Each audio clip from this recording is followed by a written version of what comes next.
What are the messages and tools you've been taught to deal with death and loss? Are they helpful? Today, Jeff and I are going to discuss the different myths of grief and whether they are helpful tools to deal with death, loss, and disappointments.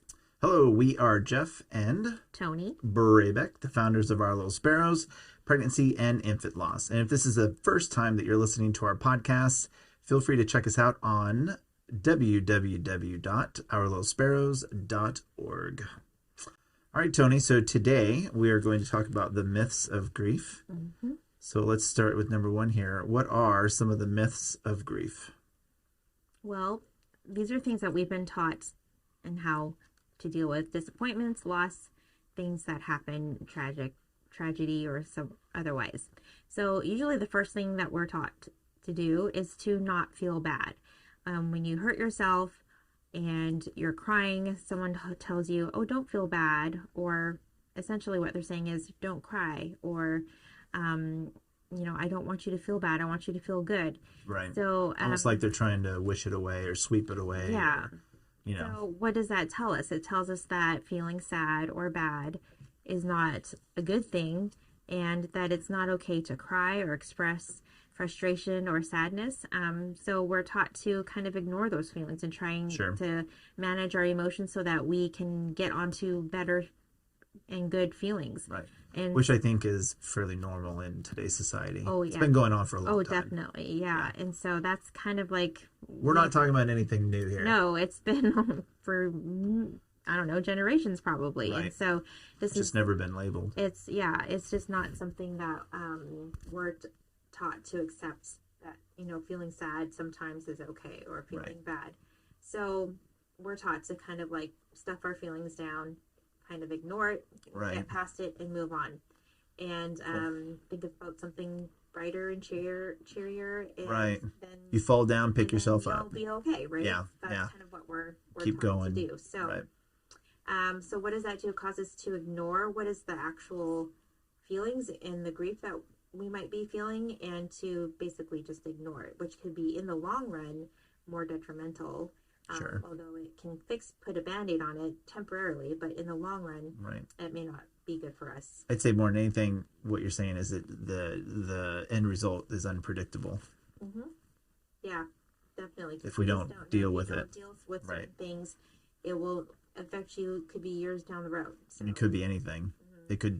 He'd even drive two people to divorce. I mean, that sounds extreme, I know, but things add up, things build up. If we don't learn to communicate what our experiences, and that it gets worse, emotional toll that it can bring, then it can build up and it can cause havoc in our lives. Right. So I hear what you're saying, and I do understand a lot of this because both of us have been trained in the grief recovery method. Mm-hmm. So initially you're talking about what is a myth of grief, and it's basically, let's just do whatever we can to keep moving forward. Sweep it under the rug. No harm, no foul. We're fine. We'll be okay. But what does that cause, right? Or not, actually not cause, but what's another way of saying, that we're trying to move beyond the negative situation so quickly? It means we're trying to replace reality, and we replace that with different things, right? Yeah. There's different ways of replacing the loss and saying, oh, let's just keep moving. Everything will be fine. Kind of another way of saying we don't want you to feel bad, so we want you to find something else to feel good about. So one of the things that you might often hear is, especially in the case of, say, you were in a relationship with someone and they broke up with you, or you broke up with them, and a person whose way of showing support to you in that breakup is to say, oh, don't worry, there's plenty of fish in the sea. Yeah, you'll find another person to date or marry. Kind of like when you lose a pet, I'm like, oh, you can get another one. Right. But or we'll get another one. We'll do it soon. Yeah. And in our case like ours, where we've lost babies during pregnancy, a lot of the comments that you might hear from someone to try to offer you comfort and support is that, oh, don't worry, you're young, you'll have another one. Right. And as genuine as that comfort and support might, like a genuine place of support that might come from, it's not a helpful statement, because it's like, no, I really wanted this baby. Right. I wanted, this baby to to be here with us, and it's no longer here, and it's basically saying I can't mourn Right. this baby. Well, I can't mourn that relationship. Right, but some people may say, well, that's a different level of loss. Like that's, oh, a baby, that's much worse than a dog. That's much worse than losing your girlfriend as a teenager, and now you gotta, go through the aches and pains of heartache and heal from that, and then get back up on your feet and move on. I mean, it's a baby, like that's different. That's what someone would say, wouldn't they? Well, yeah, I mean, it is different, but at the same time, you kind of have to realize that everyone's experience, no matter what it is, that's their reality, Okay. And we cannot compare different situations to each other. Whether you lose a baby or you lose a pet, Or at least we shouldn't. we I shouldn't. mean, we do naturally as human beings. Yeah, It's kind of second because nature. it's this person, this person's lost their baby. This person lost a pet that was near and dear to them. We don't know the full relationship that was had between Right. that person and their pet. Like, it could have been a very significant loss to that person. And yeah, some people may say, oh, it's just a dog or a cat.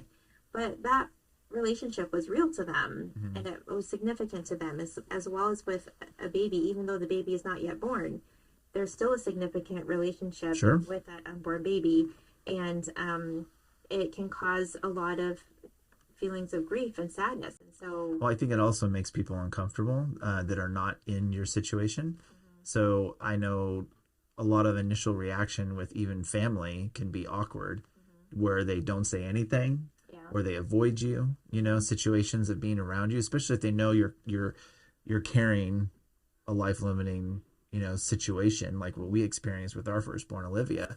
And we didn't experience that with our family, but I'm saying others that we are now friends with, and that we've also done, monthly grief support meetings with, and we've led those meetings. A lot of common threads is friends and family don't know how to react, or they don't know how to support that individual. So sometimes it's very isolating. yeah, I would agree. I think sometimes too, in an effort to try and show support to people, they assume that the grievers want to be left alone, and Right. that we should, let them, not bother them. We don't want to burden them with anything. Right, but I mean, devil's advocate, I also feel like that's the easy way out.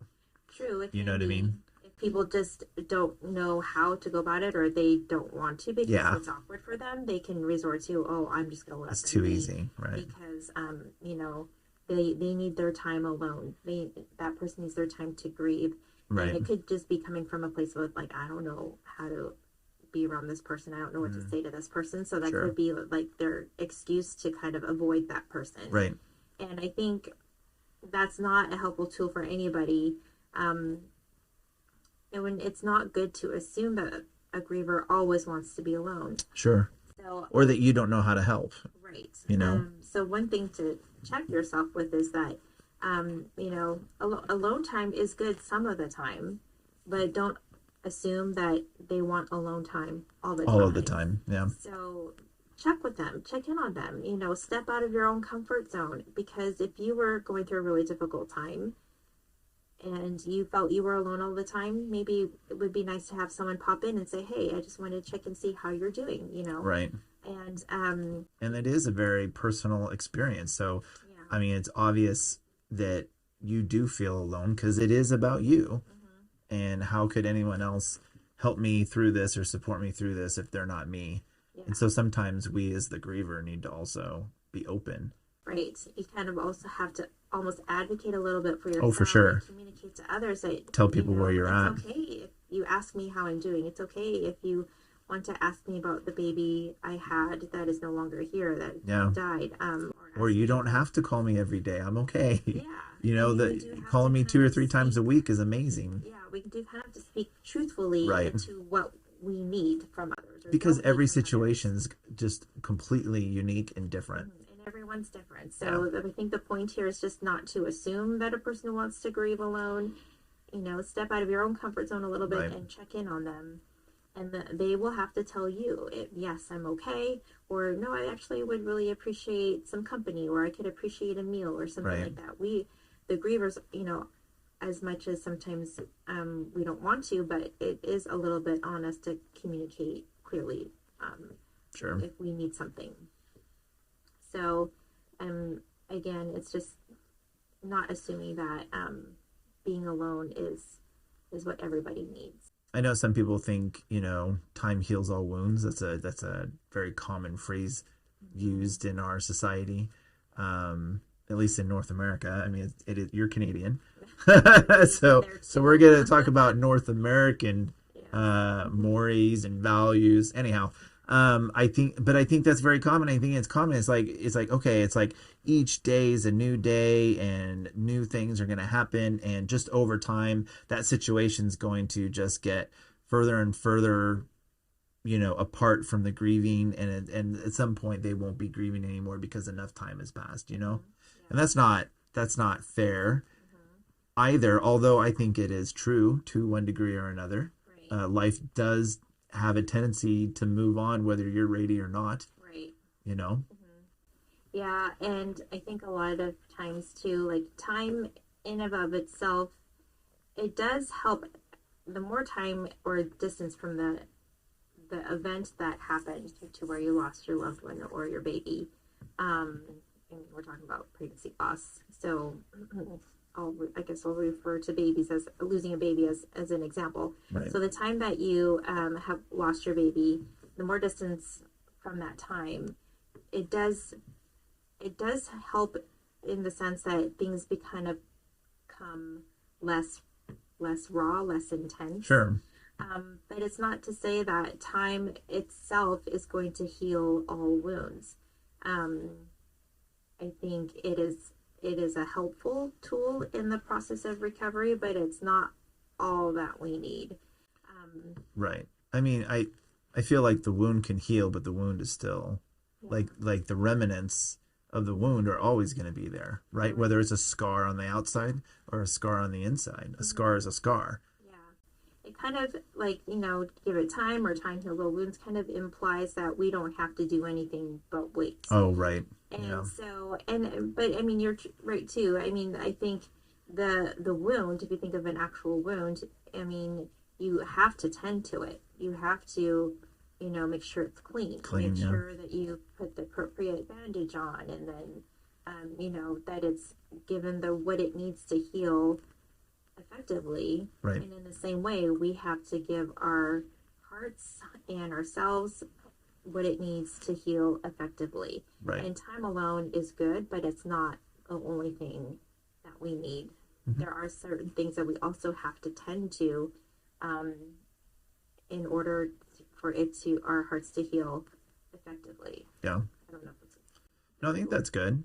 Mm-hmm. I think too, it's important to know that, like you said earlier, we have to advocate for ourselves. I mean, we have to let people know what our needs are, right? Because they don't know what they don't know, especially when you're dealing with, the heart, because the heart is a tricky thing. It's very individualistic. What that person's going through, the struggle between rationale, what their brain is trying to reason versus what their heart is telling them, or what they're feeling, their emotions, right? Those two are not always in concert, that's for sure. And so I think it's hard. There's a misnomer that when we say advocate, we say be strong. Like we have to put on a good face. We have to be tough for ourselves and tough for others. And I think that's another, pitfall or arrowing in the grief process that I think is a total myth. Yeah, I think we have to be careful as to what we're saying when we say advocate for yourself. It doesn't necessarily mean that you have to be, something that you're not. Something that you're not. Like, it just means advocating for yourself is just recognizing where you're at. Yeah. And acknowledging what your needs are. And sometimes you need to ask for it yourself, or make it so yourself sometimes. And so maybe initially you do have to kind of get some courage up, so to speak. But I think at the end of the day, it's just being willing to be vulnerable and honest. Yeah. Vulnerable, acknowledge. Sometimes it's hard to acknowledge we're in a difficult place, right? And to admit that to somebody, right? And so and that takes some courage. It does take courage, and just a willingness to say, hey, I am not doing great right now. Right. I, Yeah. could, someone just help me out with a couple meals this week, or, Right.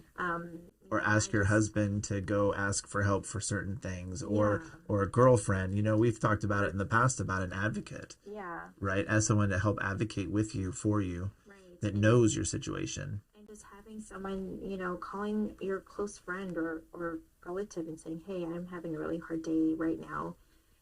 Can I talk to you for a few minutes? And just ask that person to listen. It's tough, man. It's a balance, because you don't want to weigh too heavy on someone, because they have a life too. And I know that sounds cold, but it's, again, like I said a moment ago, life has a tendency of continuing to move forward. You can't take back that hour, you can't take back that day, you can't take back that month. No. Like, it's already. And it's too also looking, if that person cannot be there for me the way that I would like them to be. Right. What are other ways that I can look for support? Expand. And more than one person. Resources. It's not always one person. Yeah, there's support groups, maybe connections through your church or whatever that Right. you might be surprised at what kind of support is out there, but you won't know unless you look. Right. So Yeah. there's a little bit of there where you do kind of have to put some effort in. Yeah. I mean, everyone's situation is different. Some are more complicated than others, and some seem to have all the support in the world. They're so different, and everything in between. I mean, other than trying to feel strong, like you're being strong for everyone else and not being able to support yourself and find support, there is a sense of time heals all wounds, keeping busy, right? Like, some people throw themselves into their work. Some people have existing children already, and they just pour themselves into their children, and they're kind of putting off the grief that they should be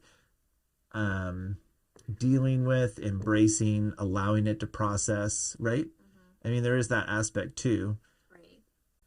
Yeah, I think a lot of sometimes we hear people, I'm just going to keep myself busy and, basically not think about things that are hard and difficult.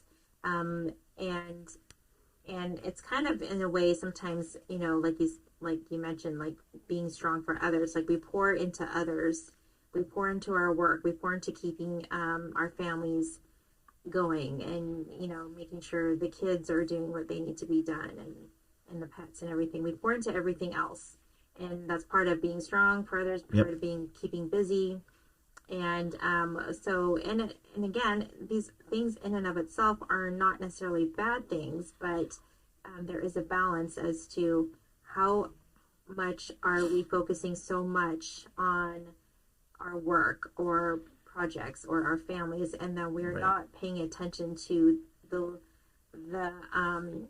maybe the warnings or like the emotions that are maybe building up inside of you, stemming from your loss or losses. And so again, these things may help temporarily in the moment, but in the long run, you may find that there are elements of your grief that actually are trying to demand your attention. Right. And so when we keep busy, it does elevate, it does help keep you focused to some degree and motivated to, keep moving in life. Have some sort of routine. Yeah, routine. But there's also, we have to keep a check with ourselves as to, how much is it now we're off balance. Right. Has it gone beyond routine, and now it's kind of a numbing situation, or a medicine or a bandage. Right. Like, we're just putting a bandage on it. We're not really dealing with the actual wound itself. Yeah. And I think too, just to quickly clarify, sometimes when we say grief, we're not just saying the emotions surrounding grief, but there's also experiences that come with grief, like, feelings of regret, or feelings of things that you wish you had done differently or better, or things you wish you had said. Those all things can contribute to the overall experience of grief. So when we're talking about grief, we're talking about all of that. So that can bring a lot of complex things, which is why people want to keep busy and focused on other things. It's hard to deal with things like that. Right. I mean, ultimately, these myths are just not healthy, and they can produce a lot of like secondary issues. I mean, these myths, not feeling bad, replacing your losses, feeling like you have to grieve alone and not bother others. Right. just give it time. If I just let time pass, it'll go away, and maybe I'll get pregnant again, and then I don't have to think about it.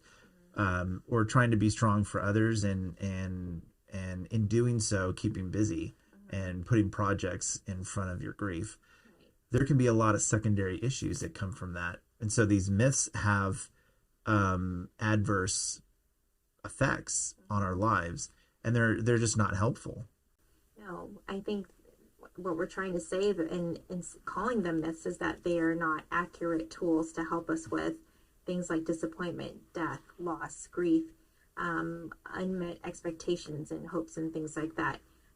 It gives us a false perception that, not letting ourselves cry or feel bad are things that are going to help us in the long run. Right. Not allowing ourselves to feel vulnerable and to share with others about our experiences is that, that's not really what's going to help us in the long run. But that's not necessarily true.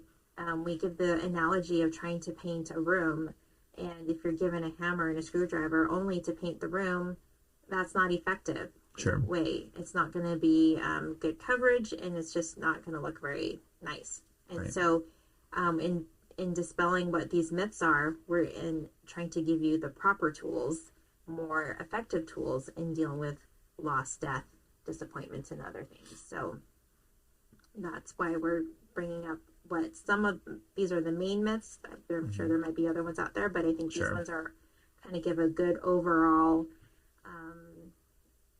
list of what we are told, even as young ones, how to deal with sad things and hard things. Right. No, I agree. Please join us for our next episode as we discuss whether healing really is possible or if we are stuck in our grief for the rest of our lives. We hope you found this episode helpful, and we want you to know you are not alone. You are loved. Your baby will always be cherished, and we are here to support you in any way we can. If you like this episode and want to see another video podcast, you can click or tap up above. If you click or tap down below, you can go deeper in our grief series, The Pregnancy Journey, Grieving from Diagnosis to the Loss of Your Baby and Beyond. Thanks for joining us.